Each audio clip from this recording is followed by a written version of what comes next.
साले तो ठीक हो।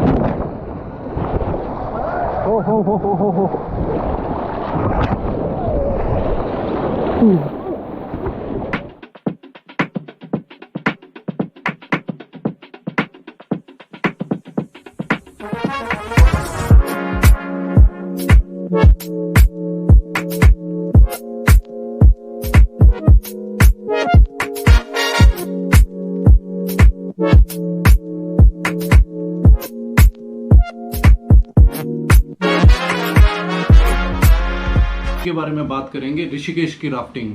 ऋषिकेश की राफ्टिंग में गया था अभी लॉन्ग वीकेंड पे। एंड पहली बात मैं बता देता हूँ, लॉन्ग वीकेंड पे कभी मत जाना यार, इतनी भीड़ थी। हम गए वहां पे, शाम को पहुंचे, कोई होटल नहीं है। हमने पूछा किसी से कि कोई रूम मिल रहा है, जो लाइक 1,000 वाला रूम था वो 7,000 8,000 वाला रूम दे रहा है। तो हम कहीं बैठ गए कि भाई कोई बात नहीं, अभी एक चाय पीते हैं। वहां पे किसी से बात करी हमने, वो बैग लेके बैठे हुए थे बेचारे। तो वो कहते हैं कि यार हम बस में तो आ गए हैं यहाँ पे, एंड जाने के लिए बस नहीं मिल रही, रहने के लिए घर नहीं मिल रहा, तो क्या करें। तो लॉन्ग वीकेंड पे ऋषिकेश इस सीजन में कभी मत जाना। न्यूज़ भी आ रही थी बहुत ज़्यादा वो है, बट हमने कहा कि कोई बात नहीं, हम देखेंगे। हम चले गए वहाँ पे, और जाने के बाद बहुत ही काम खराब हुआ। लेट नाइट हमने किसी एक फ्रेंड ने हमें सजेस्ट किया और हेल्प भी करी, तो वहाँ से हमें एक होटल मिल गया था जहाँ पे हम रह लिए। होटल की जिद्दोजहद खत्म होने के बाद ही हमने राफ्टिंग का पूछना स्टार्ट कर दिया। एंड ऑन सीजन में तो यार कोई बोल रहा है 2,000, कोई बोल रहा है 2,500, और हमने पता था कि 1,000 के आसपास हो जाती है राफ्टिंग, बट इतने महंगे रेट चल रहे थे। तो वही फ्रेंड ने हमें फिर से थोड़ी हेल्प करी, उसने 800 850 तक की हमें राफ्टिंग करा दी थी। तो राफ्टिंग की बात करें तो स्टार्टिंग होती है राफ्टिंग की, जहाँ से भी तुम्हारा पिकअप है ना उस रोड पे, वो वहाँ से पिकअप कर लेंगे तुम्हें। एक ब्लैरो या फिर कोई आती है जिसके ऊपर ही राफ्ट उन्हें चढ़ाई होती है, और जो गाइड होता है वो साथ में बैठा होता है और वो लेके चला जाता है। भरी होती है तो ऐसे कोई लग्जरी वाले टाइप नहीं है, बट आधे घंटे का रास्ता है, तो तुम्हें नए नए लोग मिलेंगे वहाँ पे। आधे घंटे के बाद वो रोजा के रोक देते हैं और वहाँ से ही राफ्ट को नीचे उतार लेते हैं, और वो तुम्हें हेलमेट और लाइफ जैकेट प्रोवाइड करते हैं। थोड़ी रजिस्ट्रेशन के बाद नीचे चले जाते हैं। नीचे राफ्ट उतारने के बाद वो कुछ इंस्ट्रक्शंस देते हैं कि ऐसे बैठना है, ऐसे नहीं करना, नीचे करना है, गिर जाओगे तो क्या करना है, अगर तुम दूर चले गए तो हम क्या करेंगे, ये क्या करना है, वो क्या करना है, वो चप्पू किसी के मुंह पे ना लगे तो उसको कैसे पकड़ना है, कैसे। इसलिए प्रॉपर बाहर होके बैठना है, पाँव लॉक करके। तो लेफ्ट साइड बैठेगा तो लेफ्ट उठा के लॉक करेगा, राइट पीछे लॉक करेगा, प्रॉपर साइड कैमरा में बैठेगा। ओके, तो सेकंड में बैठेगा, उनके लिए कोई पॉकेट नहीं है। ये देखकर उसको क्रॉस ट्यूब बोलता है, एक आगे और एक पीछे। इस तरीके से पकड़ना है, ठीक है ना, कोई भी ऐसा मत पकड़ना है, इस तरीके से। तो फर्स्ट कमांड होगी ऑल फॉरवर्ड। फॉरवर्ड भी करना है आपको, जिस हिसाब से हमने टी गिरी पकड़ा है एकदम स्ट्रेट होगा, फुल प्लेट पार्ट पानी में डीप होगा, और फ्रंट टू बैक इस तरीके से, आगे से पीछे करना है। हाँ, वो पूछेंगे कहाँ पे बैठना है, तो मैं तो सजेस्ट करूंगा तुम्हें, अगर थोड़ी सी भी जान है ना तो भाई बहुत आगे बैठो, सबसे आगे बैठो, बहुत मज़ा आता है सबसे आगे बैठने में। उसके बाद राफ्टिंग स्टार्ट हो जाती है, धीरे धीरे वो तुम्हें बताएंगे कैसे चलाना है। तो कहीं कहीं पे क्या होता है, थोड़े से ना टर्न्स होते हैं और डेप्थ कम होती है, वहाँ पे रॉकी होता है, तो वहाँ पे ना एक इनका वर्ड है रैपिड। तो रैपिड आते हैं, रैपिड में राफ्ट तुम्हारी ऊपर नीचे साइडवेज जाती है, और वही पानी तुम पे लग रहा होता है, और तुम्हें लगता है कि तुम गिर जाओगे, बट नॉर्मली लोग नहीं गिरते उसमें नॉर्मली।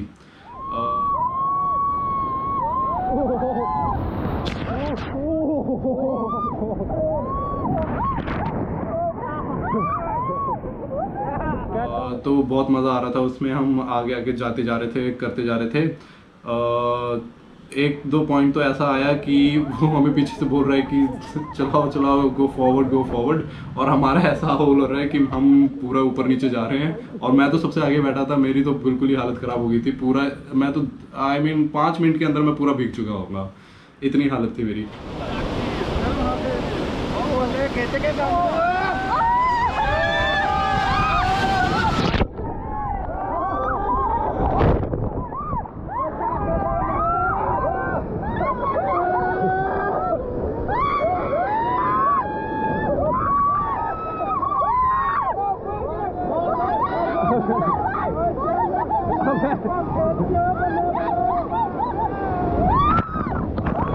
Fuck you. थोड़ा सा ये गोप्रो ना मुझे पता नहीं चला, मैंने ना ऊपर की साइड पे लगा लिया था, तो ज़्यादातर ये ना ऊपर की पिक्स ले रहा था। नेक्स्ट टाइम मैं थोड़े से नीचे लगाऊंगा। इसके बाद क्या होता है कि स्टार्टिंग होने के बाद रैपिड्स आते हैं, रैपिड्स के वो नाम बताते हैं, कोई गोल्फ कोर्स था, कोई टी कोर्स था। उसके बाद एक पॉइंट आता है जहाँ पर तुम थक जाते हो यार, तो वो ना रोक देते हैं। बहुत सारे पॉइंट्स हैं, उन्हें अपना टाई अप किया होता है, तो हमें ना उसने एक सेक्सी सी जगह रोकी, वो बीच टाइप की जगह थी। वहाँ पे वो मैगी खा सकते हो, कुछ खाना पीना कुछ कर सकते हो, एंड प्राइस तो चलो वो ज़्यादा लेंगे ही लेंगे। उसके बाद वहाँ से ना एक पॉइंट आता है जहाँ से वो बोलते हैं अगर तुम्हें कूदना है तो वहाँ से तुम पानी में कूद जाओ। वो दूर से देखने से इतनी लगती नहीं है कि यार ये तो बस थोड़ा सा ही चढ़ा हुआ है, लाइक 5 मीटर भी नहीं होगा, बट वहाँ से जब नीचे देखोगे तो अच्छी ही लग जाती है तुम्हारी। तो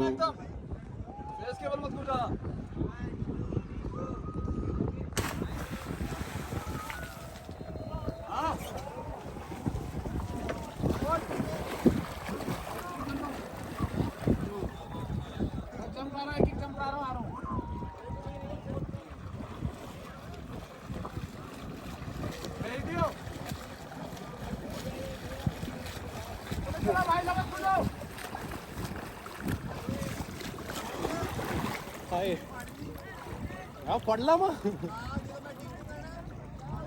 ओके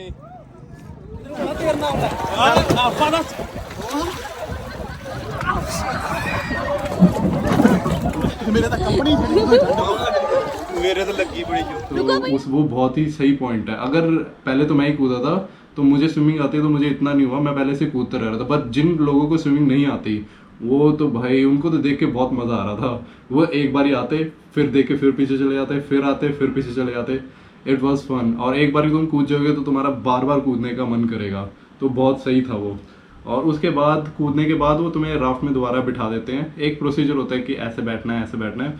उसके बाद थोड़ा सा आगे जाओ और फिर से वही चीज़ स्टार्ट हो जाती है, रैपिड आएगा और पानी पुनी आएगा। एक दो बारी हमारी किसी से टकराई भी, बट इन्फ्लेटेड थी तो कोई प्रॉब्लम नहीं थी। अच्छा खासा फन था, कोई वो नहीं था। और जब ख़त्म हो जाती है, जब वो रख देते हैं, तो पहले तो वो खुद ही लेके नीचे आ जाते हैं, सेटअप कर देते हैं, बट ले जाते time it is a slope, so वो दो बंदे क्या ही करेंगे, तो सबको मिल के उठाना होता है उसको और उसको गाड़ी में चढ़ाना होता है। तो वो भी एक नई सी चीज़ थी कि पूरा का पूरा तुम थका के उसके बाद उसको ऊपर भी चढ़ा रहे हो हमसे। बट इट वॉज फन यार। अगर किसी ने नहीं करी है तो मैं सजेस्ट करता हूँ कि ज़रूर करना। मनाली में भी होती है, बट ऋषिकेश की अच्छी है। एंड अगर कर रहे हो तो वीक डेज में जाना, वीकेंड्स पे मत जाना। तो और अगर वीकेंड्स पे जा भी रहे हो तो कम से कम एक होटल तो बुक करा के ही जाना, बिकॉज बहुत ही गंदी लगती है अगर नहीं कराया हुआ तुमने तो। ऑलराइट गाइस, क्या बोलते हैं, सब्सक्राइब करो और लाइक करो। लाइक मत करो यार, सब्सक्राइब ही कर दो बस। Do let me know if you have some questions, क्योंकि मैं गया था, मैंने सारी चीज़ें फेस करी हैं। And see you in the next one.